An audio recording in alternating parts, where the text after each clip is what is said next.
Process हो रहा है, साथ में सम अमाउंट ऑफ हीट भी निकलता है। इसमें देखिए यहाँ पे लिखा हुआ है कि सम अमाउंट ऑफ हीट को भी वो क्या करता है, प्रोड्यूस करता है। तो ये सोडियम मेटल है हमारा, ये सोडियम मेटल वाटर मॉलिक्यूल के साथ रिएक्ट कर रहा है और वाटर मॉलिक्यूल के साथ रिएक्ट करने के बाद ये मुझे क्या दे रहा है, एक तरीके का बेस दे रहा है और साथ में मेरी एक गैस क्या हो रही है, रिलीज हो रही है। और कौन सी गैस रिलीज हो रही है, हाइड्रोजन गैस रिलीज हो रही है, क्योंकि वाटर में हाइड्रोजन जो एक कंपोनेंट या एटम होता है वो प्रेजेंट होता है, जिसकी वजह से जो गैस रिलीज होती है वो कौन सी गैस होती है, हाइड्रोजन गैस होती है। अब देखो यहाँ पर इस वाटर मॉलिक्यूल में जो H और OH प्रेजेंट है, इन दोनों के बीच का बॉन्ड ब्रेक हुआ, ठीक है। और बॉन्ड ब्रेक होने के बाद इस सोडियम हाइड्रोक्साइड में सोडियम और इस OH के बीच में, सोडियम और OH के बीच में बॉन्ड क्या हुआ, ये जो बॉन्ड है ये फॉर्म हुआ है, ठीक है। तो इन अ केमिस्ट्री जब बॉन्ड ब्रेक होता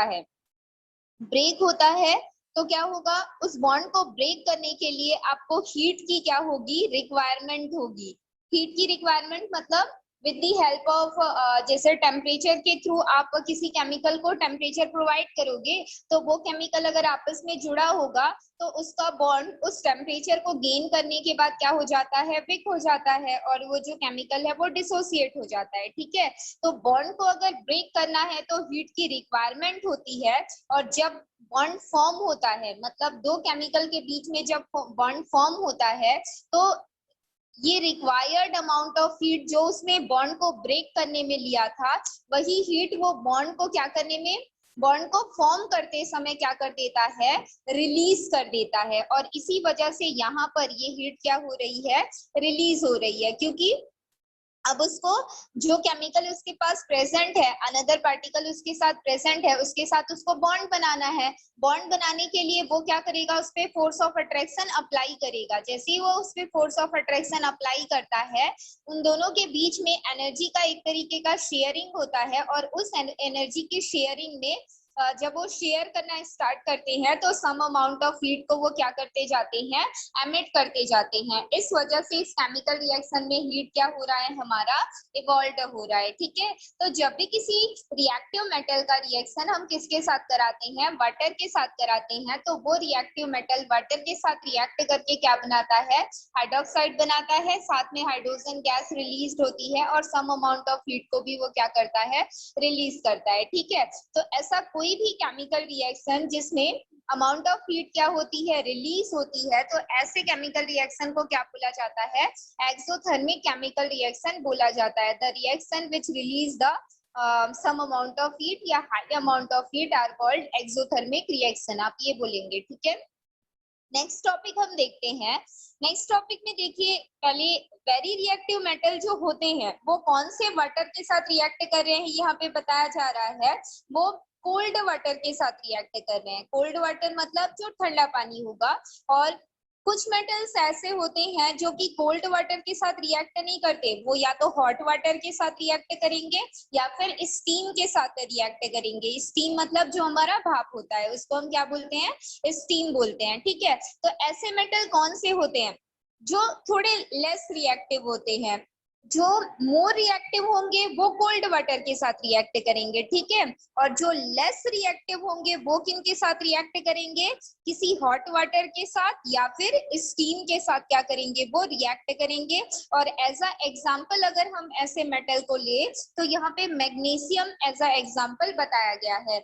हम सभी जानते हैं कि अभी हमने देखा कि ऐसे एलिमेंट जो +1 वैलेंसी को शो करते हैं उनको हम क्या बोल रहे हैं, रिएक्टिव मेटल्स बोल रहे हैं, है ना, वेरी रिएक्टिव मेटल्स बोल रहे हैं। तो इसका मतलब है कि जो +2 वैलेंसी को शो करेंगे ये लेस रिएक्टिव है। मैग्नीशियम क्या है, लेस रिएक्टिव है। मैग्नीशियम का एटॉमिक नंबर कितना होता है, 12 होता है। इसका कॉन्फ़िगरेशन करोगे तो क्या आएगा, 282 आएगा। तो इसके आउटर मोस्ट पार्ट पे 2 वैलेंसी है, मतलब +2 वैलेंसी। तो ऐसे मेटल एटम जो कि +2 वैलेंसी को शो करते हैं उसको हम किस कैटेगरी में लेंगे, लेस रिएक्टिव की कैटेगरी में लेंगे।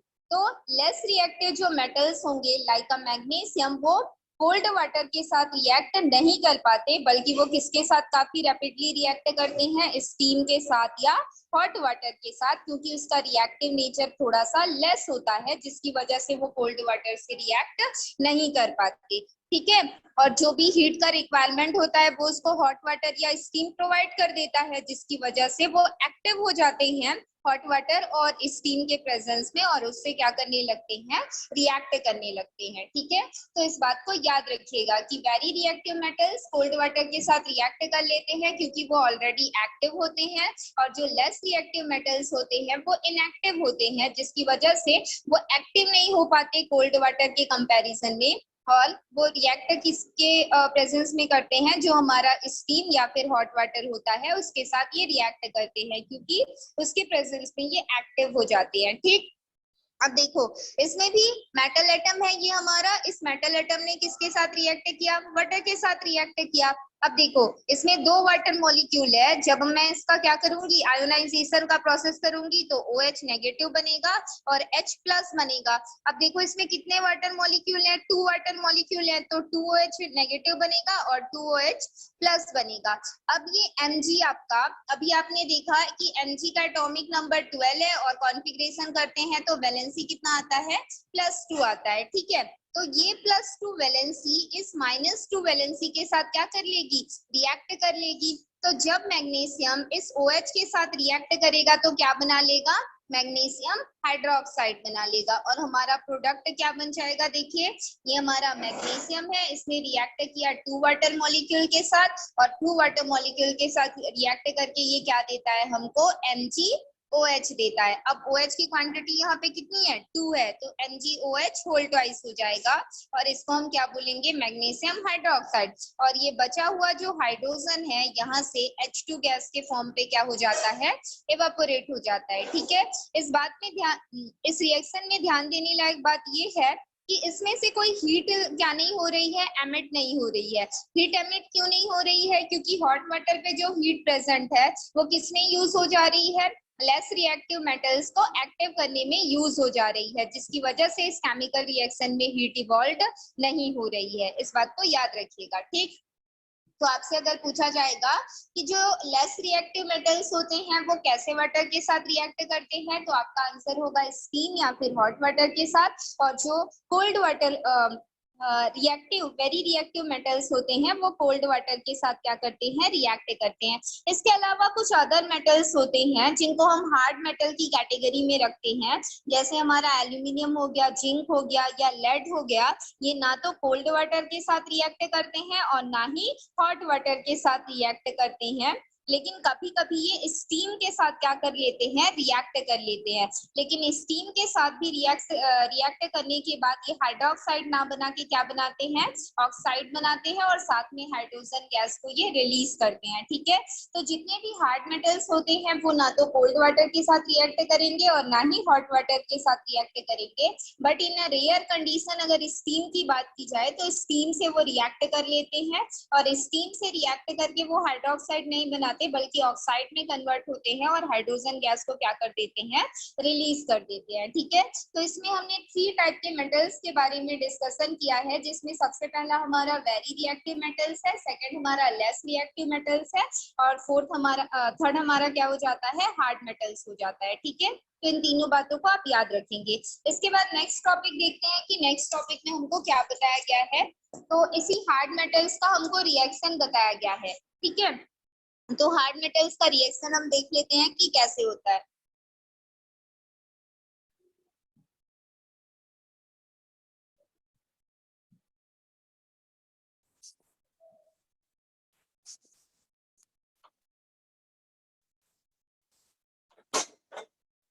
तो देखिए यहाँ पे आपका हार्ड मेटल दिया हुआ है, और इस हार्ड मेटल का रिएक्शन किससे कराया गया है, बोला जाए तो किससे कराया गया है, स्टीम से कराया गया है। इससे एक बात समझ लो, हम ये बोल सकते हैं कि जब स्टीम के फॉर्म पे हमारा जो वाटर है उसमें वाटर मॉलिक्यूल का क्वांटिटी ज्यादा लिया गया है यहाँ पे, और जब हम हॉट या कोल्ड वाटर के फॉर्म पे वाटर को यूज करते हैं तो उसमें वाटर का क्वांटिटी कम लिया जाता है किसी भी केमिकल रिएक्शन को करने के लिए। ठीक है, तो ये देखो ये हमारे पास हार्ड मेटल है किसका, एल्यूमिनियम का। ठीक, एल्यूमिनियम ने 3 वाटर मॉलिक्यूल के साथ रिएक्ट किया। 3 वाटर मॉलिक्यूल के साथ जब ये रिएक्ट करता है तो इसमें ये होता है कि ये हाइड्रोक्साइड में बनता तो है, लेकिन हाइड्रोक्साइड काफी ज्यादा अनस्टेबल होने की वजह से डायरेक्ट वो किस में कन्वर्ट हो जाता है, एल्यूमिनियम ऑक्साइड पे कन्वर्ट हो जाता है। ठीक है, ये वैलेंसी बेस्ड होता है। मैंने आपको बताया था कि यहाँ पे Al2 और O3 क्यों लिखा है, बिकॉज एक Al पे कितने चार्जेस होते हैं, +3 चार्जेस होते हैं। किस बेस पे मैंने बताया, क्योंकि एल्यूमिनियम का एटॉमिक नंबर होता है 13। ठीक है, कॉन्फ़िगरेशन करेंगे तो क्या हो जाएगा, 283 हो जाएगा। 3 मतलब एक एल्यूमिनियम पे कितने चार्जेस, +3 चार्जेस होते हैं। ठीक है, तो मेरे पास यहाँ पे कितने एल्यूमिनियम है, 2 एल्यूमिनियम है, तो 2 एल्यूमिनियम पे मेरे पास कितने चार्जेस हो जाएंगे बताइए, यहाँ पे मेरे पास टोटल हो जाएंगे +6 चार्जेस हो जाएंगे। ठीक है, तो 2 एल्यूमिनियम के पास मेरे पास हो जाते हैं +6 चार्जेस, क्योंकि एक एल्यूमिनियम के पास +3 चार्जेस होते हैं। अब +6 चार्जेस को अगर मुझे न्यूट्रल करना है तो मुझे कितने चार्जेस की जरूरत होगी, -6 चार्जेस की जरूरत होगी। और ये -6 चार्जेस मुझे कौन प्रोवाइड कर रहा है, ये ऑक्सीजन प्रोवाइड कर रहा है। ठीक है, एक ऑक्सीजन पे कितना चार्जेस होता है, -2 चार्जेस होता है, तो 3 ऑक्सीजन पे कितने हो जाएंगे, 3 2 6, तो -6 चार्जेस हो जाएंगे। इस वजह से यहाँ पे हमारा क्या बन जाता है, एल्यूमिनियम ऑक्साइड बन जाता है। और साथ में जो गैस रिलीज होती है वो कौन सी गैस होती है, हाइड्रोजन गैस होती है।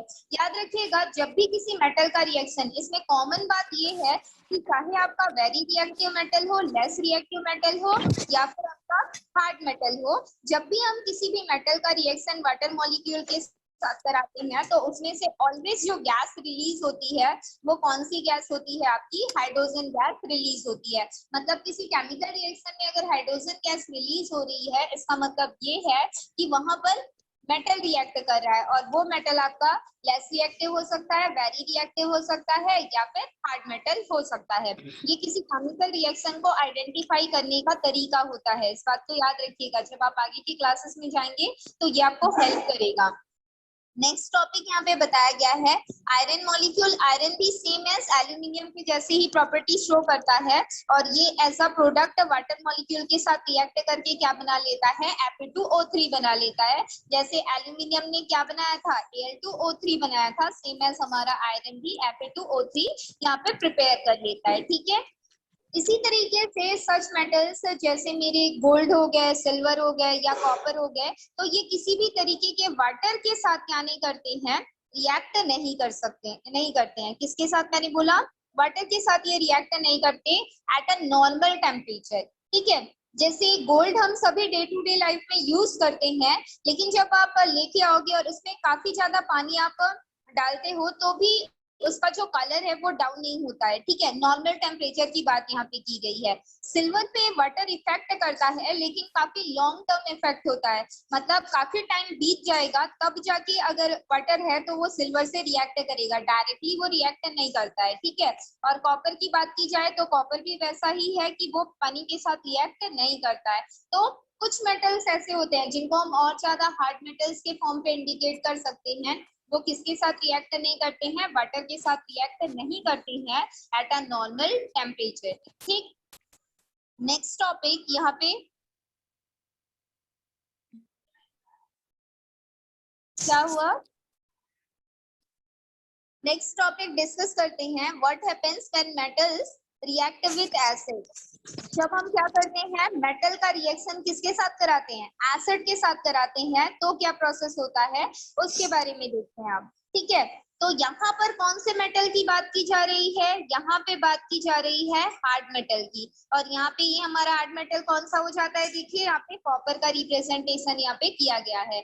तो देखिए कॉपर अगर किसी एसिड के साथ रिएक्ट करता है तो क्या वो प्रोडक्ट हमको बना के गिव करता है। तो यहाँ पर कॉपर किसके साथ रिएक्ट कर रहा है, नाइट्रिक एसिड के साथ रिएक्ट कर रहा है। What is the formula of nitric acid, HNO3, ये नाइट्रिक एसिड का फॉर्मूला होता है। और मैंने आपको बताया था कि हम एसिड को कैसे आइडेंटिफाई करते हैं, अगर किसी फॉर्मूला पे मुझे H लिखा हुआ मिलता है, ठीक है, आर्हीनियस नाम के साइंटिस्ट हुए थे जिन्होंने ये बताया था कि अगर किसी केमिकल कंपाउंड को आप वाटर पे डिसॉल्व करते हो और डिसॉल्व करने के बाद अगर वो H पॉजिटिव आयन देता है तो वो आपका क्या हो जाता है, एसिड हो जाता है। तो इसी वजह से ये आइडेंटिफाई कर लिया गया कि अगर किसी केमिकल कंपाउंड पे H लिखा है दैट मीन्स वो कौन से नेचर का होता है, एसिडिक नेचर का होता है। ठीक है, अब इस एसिडिक नेचर के बेसिस पे यहाँ पे बताया गया है कि किसी मेटल का रिएक्शन आपको किसके साथ कराना है, एसिड के साथ। तो मैंने एक एसिड ले लिया, वो मेरा कौन सा एसिड है, नाइट्रिक एसिड है। अब इस नाइट्रिक एसिड का रिएक्शन जब हम इस कॉपर के साथ कराते हैं तो ये हमको क्या देता है, एक सॉल्ट देता है। उस सॉल्ट को हम कॉपर नाइट्रेट के फॉर्म पे इंडिकेट करते हैं और साथ में नाइट्रोजन डाइऑक्साइड गैस रिलीज होती है और क्या बन जाता है, वाटर मॉलिक्यूल बन जाता है। इसका मतलब ये है कि नाइट्रिक एसिड लो और उसमें कॉपर का मेटल आप क्या कर दो, डाल दो, तो वो एक सॉल्ट बनाएगा जिसको हम कॉपर नाइट्रेट के फॉर्म पे इंडिकेट करेंगे।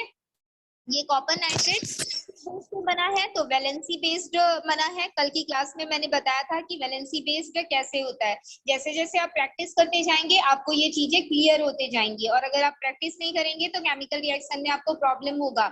इसमें देखिए जो नाइट्रेट है, NO3 की अगर मैं बात करूं, एक सिंपल कंपाउंड का बता रही हूँ जो यहाँ पे दिया हुआ है, कॉपर, फिर NO3 हमारा क्या है, होल ट्वाइस है। ठीक है, अब इस कॉपर की बात करूं तो यहाँ पे ये +2 वैलेंसी शो कर रहा है, क्योंकि नाइट्रेट, एक नाइट्रेट पे हमारा माइनस वैलेंसी होता है और 2 नाइट्रेट है, मतलब यहाँ पे 2 माइनस वैलेंसी है। तो अगर इसकी वैलेंसी 2 माइनस है तो ऑब्वियसली सी बात है इसकी वैलेंसी कितनी होगी, +2 होगी। ठीक है, तो इस बेसिस पे ये हमारा क्या फॉर्म हो जाता है, जो सॉल्ट है हमारा फॉर्म हो जाता है। ठीक, इसके अलावा कुछ अदर हमारे पास मेटल्स होते हैं like a gold and platinum. आप सभी जानते हैं ये सबसे लेस रिएक्टिव मेटल्स हैं। ये काफी जैसे टेम्परेचर आप प्रोवाइड भी करोगे तो भी किसी अनदर केमिकल के साथ ये रिएक्ट नहीं करते हैं, जो गोल्ड और प्लैटिनम होते हैं ये। और नेचर में जो इंडिपेंडेंट फॉर्म पे कोई मेटल मिलता है पूछा जाएगा, या फ्री फॉर्म पे कोई मेटल मिलता है, तो उसका एग्जांपल हमारा क्या हो जाता है, ऑरेट, मतलब गोल्ड, और क्या हो जाता है, प्लैटिनम हो जाता है। ठीक है, ये नेचर पे इंडिपेंडेंट स्टेट में एग्जिस्ट करते हैं। इसके बाद जब हमारा गोल्ड किसी तरीके से उसमें इम्प्योरिटी आ जाती है तो उस इम्प्योरिटी को क्लियर करने के लिए एक केमिकल का यूज किया जाता है, that is called the aqua regia. ठीक है, जो सोनार होते हैं वो इनका यूज करते हैं। ठीक है, जैसे सोने का कलर अगर डाउन हो गया हो तो उसके कलर को फिर से आपको अच्छा करना है, तो इस टाइम पर आप सुनार के पास जाते हैं, तो सुनार उसको आपको अच्छा करके देता है। तो वो उस टाइम पर जो यूज करता है केमिकल, उसको क्या बोला जाता है, एक्वारीजिया बोला जाता है। ये आपके लिए इम्पोर्टेंट है, 10th क्लास में बोर्ड एग्जाम में आपको पूछा जा सकता है व्हाट इज एक्वारीजिया। तो एक्वारीजिया एक तरीके का केमिकल होता है जिसमें 2 टाइप ऑफ मॉलिक्यूल का हम यूज करते हैं। एक हमारा होता है हाइड्रोक्लोरिक एसिड, जिसको HCl के फॉर्म पे इंडिकेट किया जाता है, और H एक हमारा होता है नाइट्रिक एसिड। और इसमें इन दोनों का रेशियो 3:1 होता है। मतलब अगर मैं मान लो कोई सॉल्यूशन प्रिपेयर कर रही हूँ, ठीक है, तो उस सॉल्यूशन पे मैंने अगर इसको 20 ml लिया, इसके एक रेशियो को मैंने 20 ml के करीब माना है, तो हाइड्रोक्लोरिक एसिड में 60 ml लूंगी और नाइट्रिक एसिड में कितना लूंगी, 20 ml लूंगी, और इन दोनों का मिक्सचर बनाऊंगी। मतलब जो हाइड्रोक्लोरिक एसिड और नाइट्रिक एसिड है, अगर इसको 3:1 के रेशियो में फॉर्म किया जाता है, तो इन दोनों के मिक्सिंग से जो सॉल्यूशन हमारा बनता है उसको एक्वारीजिया बोला जाता है। 3:1 ratio of hydrochloric acid and nitric acid. The mixture of 3:1 ratio of hydrochloric acid and nitric acid are called aquaresia. आप ऐसे आंसर कर सकते हैं, आपको एग्जाम में पूछा जा सकता है कि एक्वारीजिया कौन से दो केमिकल का रेशियो होता है, तो हाइड्रोक्लोरिक एसिड और नाइट्रिक एसिड का। या फिर आपसे पूछा जा सकता है कि एक्वारीजिया में हाइड्रोक्लोरिक एसिड का रेशियो कितना होता है, तो 3 होता है। या फिर पूछा जा सकता है कि नाइट्रिक एसिड का कितना होता है, तो नाइट्रिक एसिड का रेशियो 1 होता है। ऐसे आप बता सकते हैं। ठीक है, नेक्स्ट टॉपिक यहाँ पे हम डिस्कस करते हैं ऑक्यूरेंस ऑफ मेटल। मतलब हमारा जो नेचर है, इस नेचर में मेटल किस किस फॉर्म पे एग्जिस्ट करता है उसके बारे में हम यहाँ पे डिस्कस करते हैं।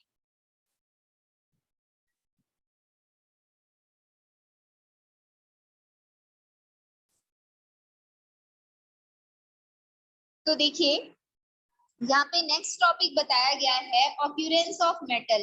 तो मैंने आपको पढ़ाते वक्त ही बताया था कि जनरली जो मेटल होता है वो कहाँ से फाउंड होता है, अर्थ क्रस्ट से फाउंड होता है। और अर्थ क्रस्ट से इसको निकाला कैसे जाता है, माइनिंग प्रोसेस के थ्रू इसको निकाला जाता है। ठीक है, जो हमारे माइंस होते हैं उन माइंस में माइनिंग का प्रोसेस होता है। माइनिंग का प्रोसेस मतलब जो डायनामाइट्स होता है उससे वहां पे ब्लास्टिंग की जाती है और ब्लास्टिंग करके अर्थ क्रस्ट से जो मेटल्स होते हैं उनको निकाला जाता है। इसमें से कुछ मेटल्स ऐसे होते हैं जैसे कि हमारा गोल्ड और प्लैटिनम हो गया, ये कौन से स्टेट में मिलता है, फ्री स्टेट में मिलता है। फ्री स्टेट का मतलब किसी भी अदर केमिकल से, मतलब different type of gases nature में मिलती हैं, जैसे ऑक्सीजन हो गया, कार्बन डाइऑक्साइड हो गया, नाइट्रोजन हो गया, नाइट्रोजन डाइऑक्साइड हो गया, हाइड्रोजन सल्फाइड हो गया, ये different type of gases nature में प्रेजेंट होती हैं। लेकिन ये इतना लेस रिएक्टिव होता है कि ये किसी के साथ भी रिएक्ट नहीं करता, बट नेचर में प्रेजेंट होता है। और कैसे स्टेट में, फ्री स्टेट में, मतलब इंडिपेंडेंट स्टेट में ये नेचर में प्रेजेंट होता है और किसी के साथ भी रिएक्शन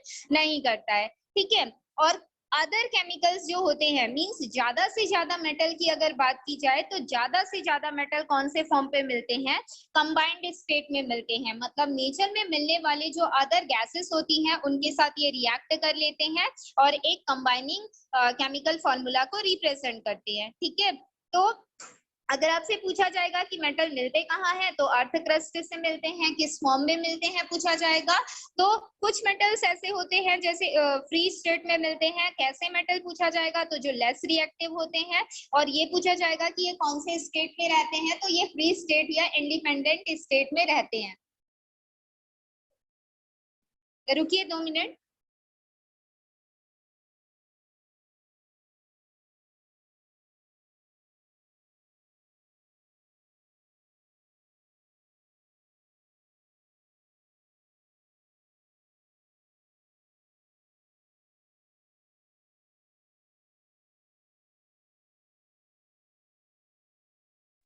चलिए, तो ये मेरा क्या हो जाएगा आपका, फ्री स्टेट या कंबाइंड स्टेट में ये मिलते हैं। तो कुछ मेटल फ्री स्टेट में मिलेंगे, कुछ मेटल आपके कंबाइंड स्टेट में मिलेंगे। ठीक है, लेकिन ज्यादातर मेटल्स आपके कंबाइंड स्टेट में ही मिलते हैं क्योंकि मेटल रिएक्टिव नेचर के होते हैं। ठीक है, जो मोर रिएक्टिव मेटल्स होते हैं वो ज्यादातर आपस में मिलके क्या बनाते हैं, किसी तरीके के कंपाउंड को ये क्या करते हैं, फॉर्म करते हैं। ठीक है,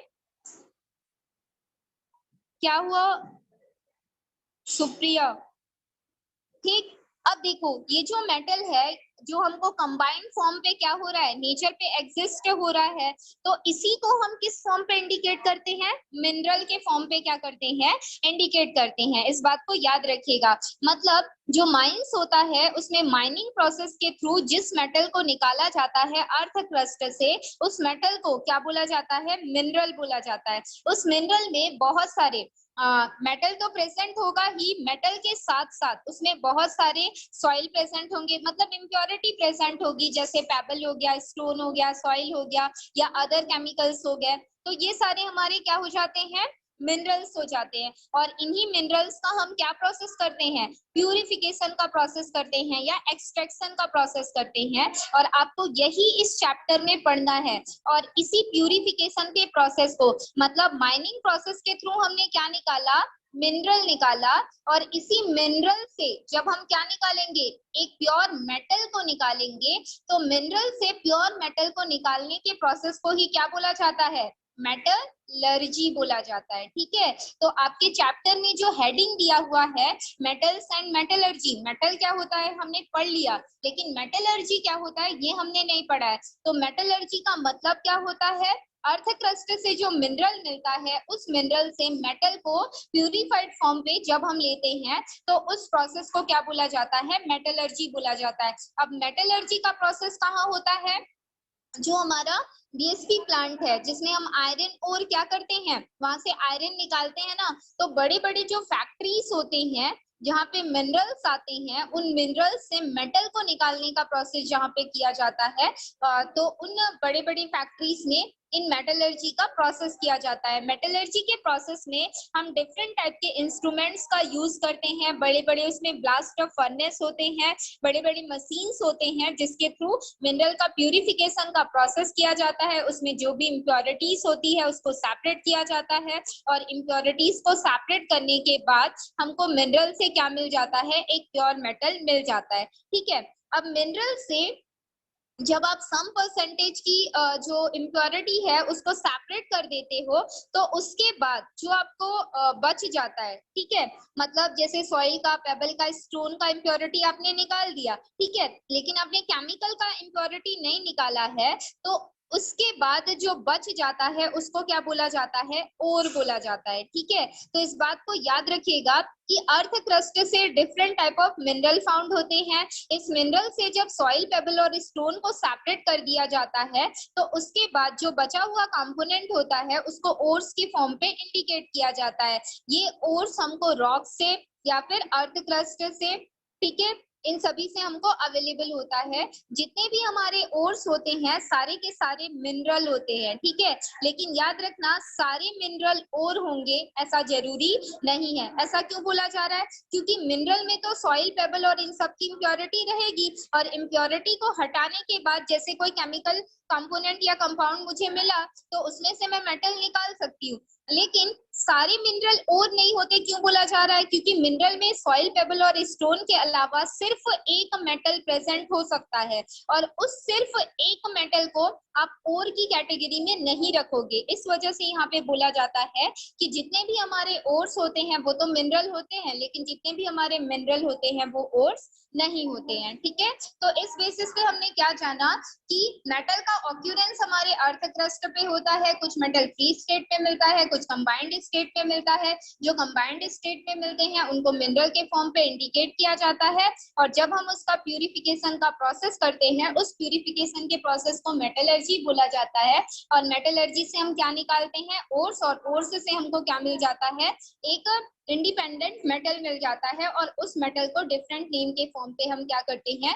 इंडिकेट करते हैं। तो पीरियोडिक टेबल में प्रेजेंट जितने भी मेटल हैं हमारे, वो मेटलर्जी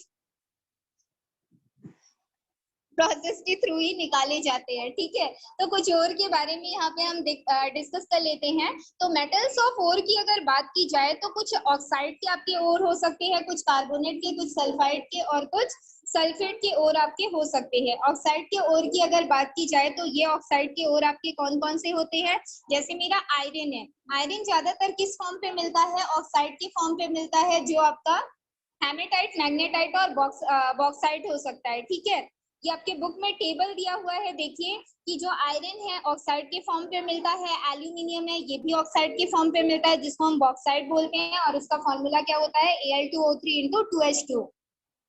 ठीक है, इसके बाद कार्बोनेट की ओर मिलते हैं, सल्फाइड की ओर मिलते हैं, और सल्फेट की ओर मिलते हैं। ठीक है, तो आज की क्लास हम यहीं पे खत्म करते हैं। हमने ये जान लिया है कि हमको अर्थ क्रस्ट से ओर अवेलेबल होता है। अब उस ओर से मेटल कैसे अवेलेबल होता है इसको हम डिफरेंट टाइप के मेटलर्जी के प्रोसेस में डिस्कस करेंगे। ठीक है, चलिए तो आज की क्लास यहीं पे खत्म करते हैं। Thank you ma'am.